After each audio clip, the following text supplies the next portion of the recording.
ஏற்கனவே விஜய் அவரு தமிழக வெற்றி கழக கட்சியில பல முயற்சிகளை எடுத்து வர நிலையில தன்னோட நண்பரையும் களத்துல இறக்கியிருக்காரு. தமிழக வெற்றி கழகம் அப்படிங்கிற பேர்ல அரசியல் கட்சியை தொடங்கி இருக்க விஜய் அவரு எந்த அரசியல் கட்சியோடவும் கூட்டணி இல்லாம 234 தொகுதியிலும் தனித்து போட்டியிட இருக்காரு. இதை தொடர்ந்து இன்னைக்கு 234 தொகுதிகளிலும் போட்டியிடுற வேட்பாளர்கள் பெயர்களை விஜய் அவர் அறிவிச்சிருக்காரு.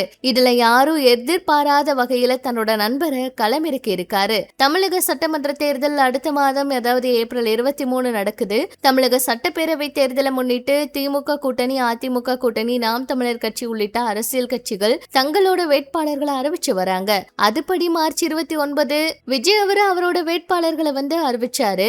அதுல தூத்துக்குடி தொகுதியில நண்பர் ஸ்ரீநாத் போட்டியிடுவதை அறிவிச்சாரு. விஜய் அவர் வேட்பாளர் பெயரை அறிவிக்கும் போது என் நண்பர் ஸ்ரீநாத் அப்படின்னு அன்போட சொன்னாரு. விஜய் அவர் தனக்கே உரிய பாணியில முத்தத்தை பறக்க விட்டாரு. அந்த நொடி எல்லாருமே ரொம்பவே சந்தோஷமா பார்த்தாங்க. நடிகர் ஸ்ரீநாத் அவர் விஜய் அவர் கூட சேர்ந்த நாளைய தீர்ப்பு, மாண்புமிகு மாணவன், வேட்டைக்காரன், மாஸ்டர் இந்த படத்துல எல்லாம் நண்பரா நடிச்சிருக்காரு. தனுஷ் அவர் கூட உத்தமபுத்திரன், குட்டி, சிவகார்த்திகேயன் அவர் கூட மனம் குத்தி பறவை, ரவி மோகன் அவர் கூட தாம் தூம், சந்தோஷ் சுப்பிரமணியம், ஈரம், மாசிலாமணி, நினைத்தாலே இனிக்கும், வட்டாரம் படங்கள்லயும் நடிச்சிருக்காரு. ஸ்ரீநாத் அவர் நகைச்சுவை நடிகரா மட்டும் கிடையாதுங்க. முத்திரை, வல்லவனுக்கு புல்லும் ஆயுதம் போன்ற படத்தை இயக்கி இருக்காரு. கடந்த ஆண்டு இவரோட நடிப்புல லெக் பீஸ் அப்படிங்கிற படமும் வெளியானது குறிப்பிடத்தக்கது. இப்ப அவரு களத்துல இறக்கி விட்டிருக்காரு. இந்த அரசியல் களம் அவருக்கு எப்படி இருக்க போகுது, அதாவது வெற்றி வாய்ப்புகள் எப்படி இருக்க போகுது அப்படிங்கறத பொறுத்திருந்துதான் பார்க்கணும். அது மட்டும் இல்லாம விஜய் அவர்கள் பாத்தீங்கன்னா 2 இடத்துல போட்டி போடுறாரு.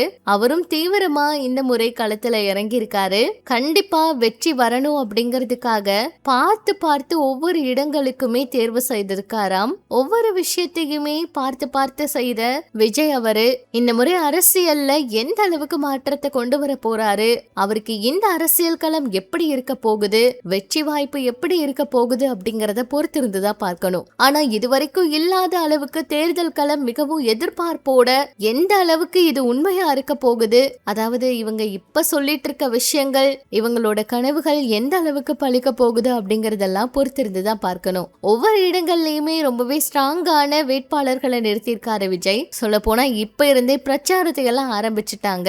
விஜய் அவருடைய வாக்குறுதியிலும் இந்த இலவசம் அப்படிங்கிற விஷயங்கள் இல்ல. இந்த முறை மக்களுக்கு ஒரு புதிய தேர்தல் களமா இருக்கும் அப்படிங்கறதுல எந்தவித மாற்றமும் இல்ல. இதை பற்றி உங்களோட கருத்துக்கள் என்னவோ அதையும் சொல்லுங்க. இன்னும் இது போல நிறைய தகவல்களை தெரிஞ்சுக்க நம்ம சேனல் கூட இணைஞ்சிருங்க.